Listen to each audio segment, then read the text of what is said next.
Yo, I'm back. This your boy CJ, good fella King from Colossal Boxing, aka the Boxing's Down Corleone. I'm here to go ahead and put this intro. This is my intro. I'm doing it in video format for the Pacaquiao Tim Bradley fight. This is my introduction. Forward, maybe 5-part series, just breaking down the entire fight. I usually do the 5-part breakdown, or it depends on how big the fight is. 4 or 3-part breakdown on the Colossal Boxing Talk page on Facebook. You can go ahead and send us a like at Colossal Boxing Talk on the Facebook like page, and hit the like button. That's what we do. Hit the like button, and we're here to talk about just the background info on Timothy Bradley and Pacaquiao and everything that's been leading up to the events of this fight. And the first fight, you know, shit, I think Stevie Wonder had Tim Bradley losing that fight, but he got the split decision. So it is what it is. In the history books, it's a dub for Bradley and a loss for Pacaquiao. And Pacaquiao, he really ain't been the fire Pacaquiao ever since he calmed his life down and stopped with the alcohol and womanizing. He started turning his life over to God, similar to Tiger Woods when he started fucking them $10 waitresses he was fucking at the little spots. And when you take that part of your life away, it seems like you lose a step, or you lose that fire and that desire when you take, I guess, the black passion away or whatever. And Pacquiao lost that step and he lost that fire. Skill is still there. I mean, he's not the most skillful fighter. He's just an athletic fighter, very athletic. Um, Great hand speed, great power. He used to have great power. Maybe just being compassionate. That's where the power went. But overall, he's an excellent, exceptional, once in a lifetime top fighter. And Tim Bradley was a guy that in the amateurs, he really wasn't expected to do much as a pro. He wasn't putting guys on the canvas. He was fighting 154, 155 in the amateurs, fighting guys like Vanes Monterosian.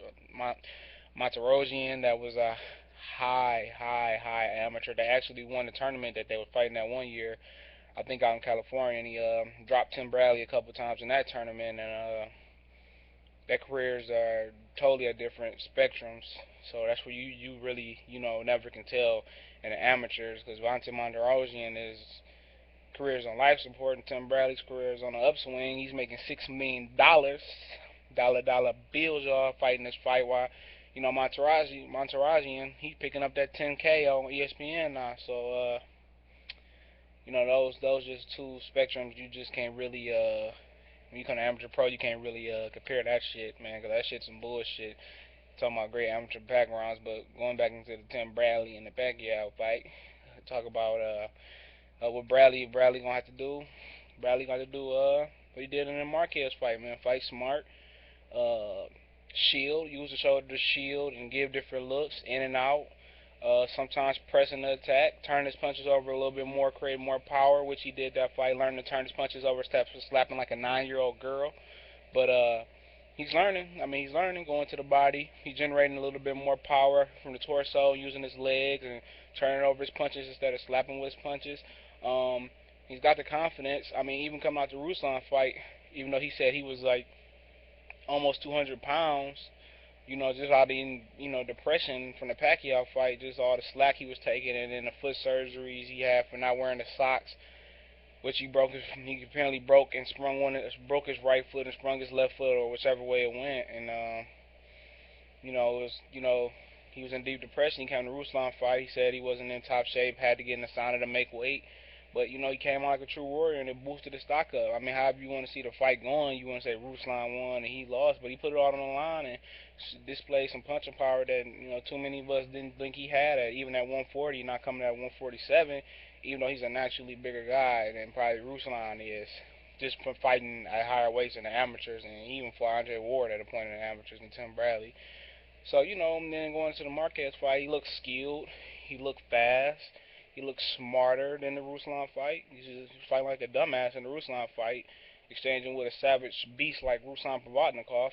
And, but he boxed Marquez in and out, shielded, got low, bent, he showed him angles, exposed his his stencil legs, which the lady moving cement for Marquez, and took advantage of some angles, and he did what he had to do. And then Pacquiao, getting knocked out by Marquez. I mean, Pacquiao been knocked out before, so it's not nothing that he hasn't tasted before.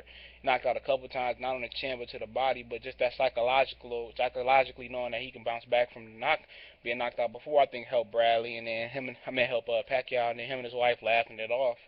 I mean, having a companion that's there by your side that's gonna help you through those tough times, and just going through what he had to go through. I mean, her sticking by him, and him and her mending their relationship, and he mended it with God, and just going a different step in his life with all the kids he got, and he did what he had to do. I mean, bounced back from Brandon Rios.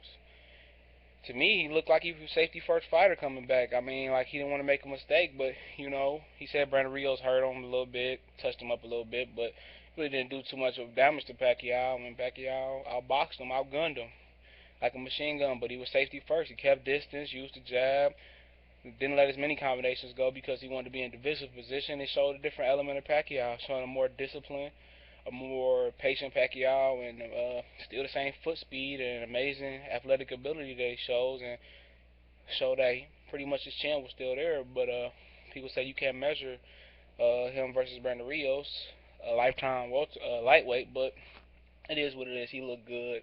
He was disciplined. He didn't get caught into a fire or a savage fight with a savage fighter and Brandon Rios, even though he's coming off L's.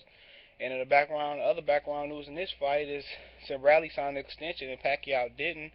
And Pacquiao going through his, battles with Top Rank behind the scenes, which I don't want to get into because I don't get into the personal shit because I don't give a fuck about that. But him getting into, him going into that, and then, Tim Bradley signed an extension when people wanted him to think about going to fight Floyd after coming off a big Marquez win. When I think they did over 400K in pay-per-view, which might make him a bigger star for Floyd. But just the backdrop, people feel like Timothy Bradley's been handed decisions as a new top. Maybe he's a new top ranked Golden Boy. I haven't known top ranked to really invest into a black fighter and really promote them like they should be or want to be promoted in the past, and recent past with Mayweather and a couple of other guys. But surely they putting all their chips in the bank with Timothy Bradley, and just the backdrop, and expect a special savage fight. Expect Tim Bradley come out there with a lot of confidence. I expect Pacquiao come out there, same Pacquiao, shoot, just shooting away like you usually do, and that's just an introduction to this fight. You wanna follow me, Colossal Boxing Talk? Hit the like page on Facebook, or follow me on add me on Facebook. We talk a lot of boxing, we talk a lot of sports, we talk a lot of shit, memes, good shit like that. Add me, CJ space Goodfella. That's one word in the middle, and space King. You can add me. I'm part of the Four Horsemen of Colossal Boxing. Shout out to my boy Jarrell Jernigan, MT Michael Turner, and my boy Mighty Mouse, the Puerto Rican Suave Boy. And shout out to all my other boys, Carlos, and everybody else that support the CBT movement and the CST movement. It's Colossal Sports Talk, where we talk other sports. You can hit that like page. It's Colossal Sports Talk Zone on Facebook. And, I'm a silly guy, and I do silly things, and we talk boxing, and I like to be right. And that's just how we rolling, man. And look out for that. We doing a little fantasy draft too, so you want to get in there. We giving away prizes and tickets real soon. So follow us on Twitter at Colossal Boxing, and answer a couple trivia questions right. And you might get you a couple tickets to a local fight, or get you a Colossal Boxing shirt. Get your swag up, get your swag right, get your swag tight. And this is how we do it all the time. You got another video coming real soon. So this your boy, the Boxing Don Carleon, and we gone.